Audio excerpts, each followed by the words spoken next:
Ve Resulullah aleyhissalatu vesselam diyorlar. Ne diyorlar? Bir insan diyor, benim sünnetime zindesse, benim sünnetime zindesse, ol adam benimle muhabbet etti diyor.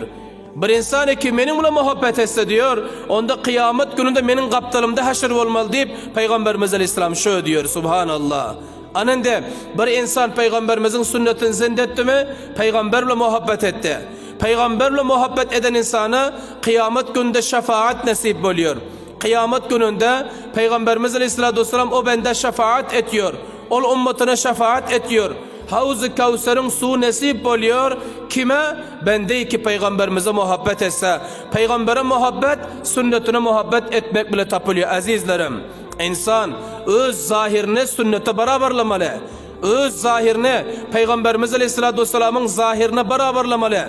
Öz kirdarını Peygamberimizin kirdarına beraberlamalı. Ahlakını Peygamberimiz Aleyhisselatü Vesselam'ın ahlakına beraberlamalı. Ana o zamanda Peygamber Aleyhisselam yanında en ayınca ümmet, en behterin ümmetten hesap buluyorsun. Sonra bir cavan batı. Cavan batı bir tabibin yanına vardı. Tabibim ehli hal insanlardan te. Ehli dil insanlardan te. Gafil te, oya adamlardan te. Bidar adamlardan te bul. Tabibin yanına vardı. Aytti ki Hazret Tabib dediler. Sizin yanınızda kalbin ilacım var mı, tapılıyor mu dediler. Aran acip saval. Kalbin ilacım sizin yanınızda tapılıyor mu dediler. Tabib aytti ki cavan kalbine ne oluptur? Neme kesellik sen kalbinde var deyip sorudu da. Yankı cavan ettiler ki Hazret dediler, men öz eden günahlarım bilen, öz eden hatalarım bilen yüreğimi qaralttım. Ana şul yüreğimin qara olmaklığı men yüreğimi qatıran, menin yüreğimi bihi qatıran, asla yüreğimde rahm yok. Asla gözüme yaş gelmiyor, pişeymanlık gelmiyor. Men ne şul kalbi deyip yankı buzuruktan sorudular. Tabib de özler alı ki ehli hal insan tam, bidar insan te. Tabib cavana ettiler ki ey cavan, onda senin kalbin ilacı iki yolu var dediler. Kalbin ilacının iki yolu var dediler. En evvelki yol neme? Buzurg etti ki en evvelki yolu dan atar vaktinde feryadu figanet günahlarına dediler. Dan atar seher vaktinde öz günahlarına ağla, feryat et, figanet, nala et, münacat et, Allah Tebarek ve Teala'dan yalvar, hata edipsin, günah edipsin, peşeymanlık görkez. Ana bir yolu şul ki sen kalbine rahatlık gelir. Senin kalbine nerimlik gelir, mehribanlık gelir dediler. Bir yol. İkinci yol neme? Allah bile peygamberden itaat et dediler. Allah'ın aydanını et. Allah senden neme istiyor? Ana şu istiyorsun zaten sen ancam verecek ol zindeginde. Allah sen neme zattan kaytırıyor? Ana şu zattan kaytacak ol zindeginde. Ve peygamber sen ummet ediptir. Özüne ummet hitap eden peygamber seni, peygambere ummet bolup yaşa. Peygamber senden neme istiyor, neme diliyor? Ne edip zindagi etmeni halliyor?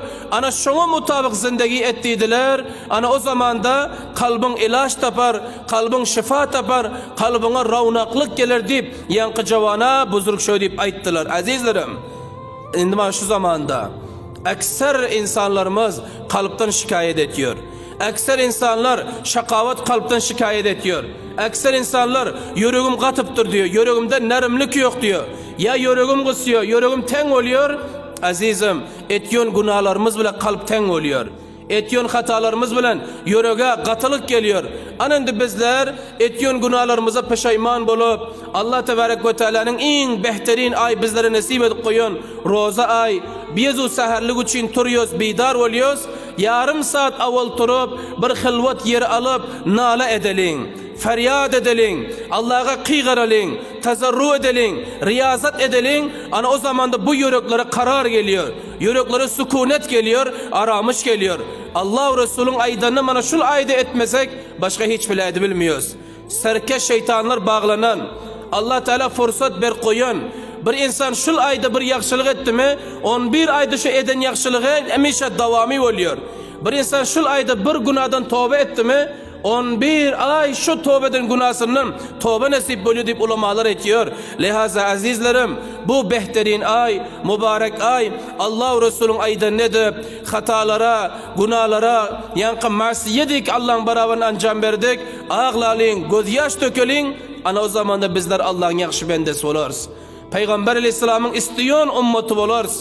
Peygamber aleyhissalatu vesselamın en haliyon ümmeti kıyamet gününde öz kaptanında durup şefaat edecek ümmetlerinden bizler hesap oluruz azizlerim. Gayrı zol. Eğer şu aydıdan bizler hayhu bile oturup koyversek, eğer şu aydıdan bizler zindagimize, fırsatımıza, dakikamızı yalayı oturup koyversek, onda buna afsus edenimiz bile ötönünden son cayine gelmiyor.